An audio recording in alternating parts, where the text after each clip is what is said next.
స్త్రీ శక్తి వాళ్ళు కూడా గుర్తించాలి.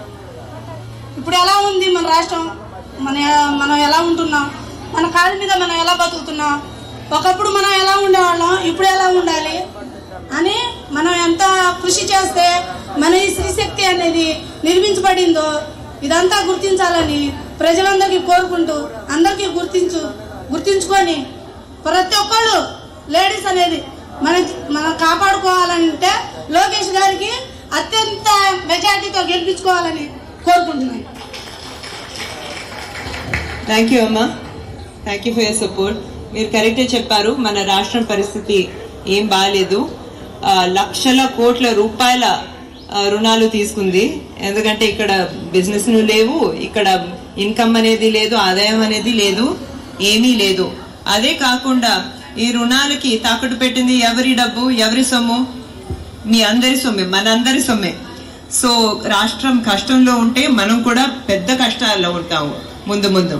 So now is the time అమ్మా, మనం జాగ్రత్తగా ఆలోచించి మన చుట్టూ ఉండే వాళ్ళని కూడా సరిగ్గా ఆలోచించమని చెప్పాలి.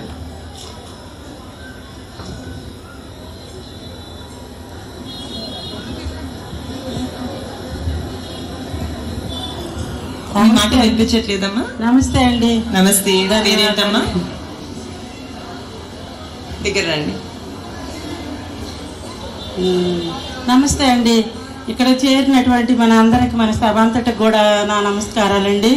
ఇక్కడ పెద్దవారు చిన్నవారు మన అందరం కూడా మహిళా సమూహంగా ఇక్కడ కూడుకొని ఉన్నాము. మేము మాట్లాడేది ఏంటంటే, మరి ఇక్కడ మన కోసం ఎంతగానో మరి లోకేష్ బాబు గారు ప్రయాసపడుతున్నారు. నిద్రాహారం లేకుండా ఎన్నో మరి మైళ్ళు దూరం కూడా నడిచి మన కోసం 100 మైళ్ళు దూరం నడిచాడు అన్నమాట. ఎందుకంటే ఈ స్త్రీ శక్తి ప్రోగ్రాం పెట్టినాక మరి ఎంతగానో ప్రయాసపడుతున్నారు. మరి మనం చూసుకున్నట్లయితే మన దేశం అంతా కూడా ఎంతో అప్పులతో మునిగిపోయి ఉంది.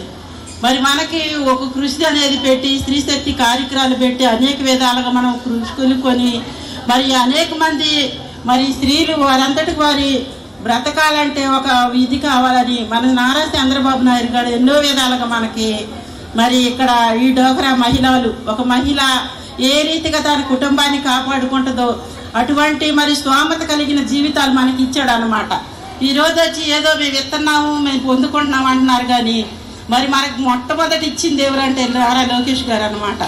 మరి ఇలాంటి మరి చంద్రబాబు గారి కృషి ద్వారా మరి ఇలాంటి అవకాశాలు కల్పించినటువంటి మన లోకేష్ గారికి మరి నిండు వందనాలు చెల్లించుకుంటున్నాం. ఎందుకంటే మరి ప్రతి ఒక్కరు కూడా మన హక్కును వినియోగించుకొని మన బాబు గారికి ఓటు హక్కును మనం ప్రతి ఒక్కరం కూడా వేసి గెలిపించుకోవటానికి కృషి చేసుకుందాము. ఒక సైనికుల వలె మరి వారి పట్ల మనం నిలబడదాము, మన అందరం కూడా కృషి చేద్దాము.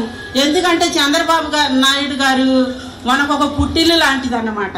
ఎందుకంటే మరి ఆయన ప్రభుత్వంలో ఉన్నప్పుడు మనం ఒక కర్రల సంచి తీసుకొని ఎన్ని అవకాశాలు, ఎవరు పండగ వచ్చిందంటే వారికి ఇవ్వాల్సిన వారికి ఇచ్చేవారు. ఎవరన్నా ఈ 5 సంవత్సరాల్లో మరి అలాంటివి పొందుకున్నారా? ఏ ఊరు కూడా పొందుకోవాలా. మనం ఒక పుట్టింటికి వెళ్ళి ఎన్ని సరుకులు తెచ్చుకుంటామో, ఎన్ని అవసరమైనవి మనం తెచ్చుకుంటామో, అలాంటి అవసరమైనవి కూడా మన చంద్రబాబు నాయుడు గారు పండగ వచ్చిందంటే ప్రతి పురుషుడైనా ప్రతి స్త్రీ అయినా వెళ్ళి ఒక కర్రల సంచి కావలసినటువంటి ఖర్చులు తెచ్చుకునేవాళ్ళం. అట్లాంటి అవకాశం 5 సంవత్సరాలు మనం ఎక్కడ చూడలేదు, మనకెవరు ఇవ్వలేదు కూడా. మళ్ళీ తిరిగి మనం పునర్జన్మ పొందుకోవాలంటే మన ఓటు హక్కును మనం వినియోగించుకొని మన చంద్రబాబు నాయుడు గారికి, మన లోకేష్ బాబు గారికి మనం గుర్తుంచుకొని ప్రతి ఒక్కరం కూడా మరలా అలాంటి హక్కులు పొందుకోవాలంటే, అలాంటి సబ్సిడీ లోన్లు పొందుకోవాలన్నా, మన కుటుంబాలు అభివృద్ధి చేసుకోవాలన్నా, గొప్ప అవకాశాన్ని పొందుకోవాలంటే మనం అందరూ కూడా ఒక సైనికుల వలె నిలబడి మన ఓటుని వేసి అఖండ మెజార్టీతో మనం గెలిపించుకోవాలని ఈ మంగళగిరి నియోజకవర్గానికి నిలబడుచున్న మన లోకేష్ బాబు గారికి మనందరం కూడా కృషి చేద్దాం, ఒక సైనికుల వలె నిలబడదాం, మన ఓటు హక్కుని వినియోగించుకుందాం. మీ అందరికీ నా నిండుగా మీరందరూ మీకు చెప్పినట్టు తప్పకుండా బలమైన సైనికులు, మీరందరూ కష్టపడతారని నాకు తెలుసు. చాలా క్లారిటీతో చెప్పావమ్మా, థ్యాంక్ యూ.